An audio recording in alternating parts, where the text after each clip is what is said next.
ഞങ്ങളെ കോഴിക്കോട് നടക്കാവ് IG ഓഫീസിന് മുന്നിൽ ഉത്തരവാദിത്തപ്പെട്ട പോലീസ് ഉദ്യോഗസ്ഥരുടെ സാന്നിധ്യത്തിൽ വളരെ ഉത്തരവാദിത്തത്തോടുകൂടി പറയുകയാണ്, നിങ്ങളുടെ കൊച്ചിയാടിയിലെ CI കൈലാസനാഥനെയോ ബിജുരാജിനെയോ ഇനി ഏതെങ്കിലും ഒരു സമരമുഖത്തേക്ക് കടന്നു വന്നാൽ പ്രതിരോധിക്കാൻ നേരിടാൻ KSUവിന്റെ സമരങ്ങളെ തടഞ്ഞു നിർത്താൻ കടന്നു വന്നാൽ കൈലാസനാഥന്റെയും ബിജുരാജിന്റെയും തലയടിച്ചു പൊട്ടിക്കാൻ ജില്ലയിലെ യൂത്ത് കോൺഗ്രസും KSUവും തയ്യാറാവും.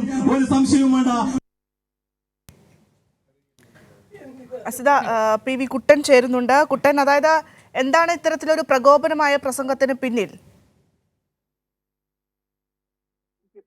K. പ്രവീൺകുമാർ നടത്തുന്ന ഉപവാസ സമരം ഉണ്ടായിരുന്നു. ആ സമരത്തിനെ അഭിവാദം ചെയ്തുകൊണ്ടാണ് ഈ KSU നേതാവ് ഇത്തവണ ഭീഷണി പ്രസംഗം നടത്തിയിരിക്കുന്നത്.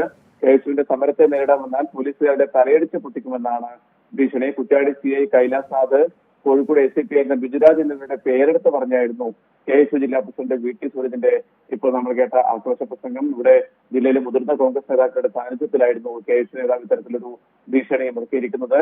നേരത്തെയും പോലീസ് ഉദ്യോഗസ്ഥർക്കെതിരെ സൂരജിന്റെ ഭീഷണി ഉണ്ടായിരുന്നു. KSU നേതാക്കൾക്കെതിരെ നടപടി സ്വീകരിക്കുന്ന പോലീസ് ഉദ്യോഗസ്ഥരെ വീട്ടിൽ കിടന്നുറങ്ങാൻ സമ്മതിക്കില്ല എന്ന തരത്തിൽ ഫേസ്ബുക്കിൽ ഉൾപ്പെടെ ഇയാൾ പോസ്റ്റ് ഇട്ടിരുന്നു.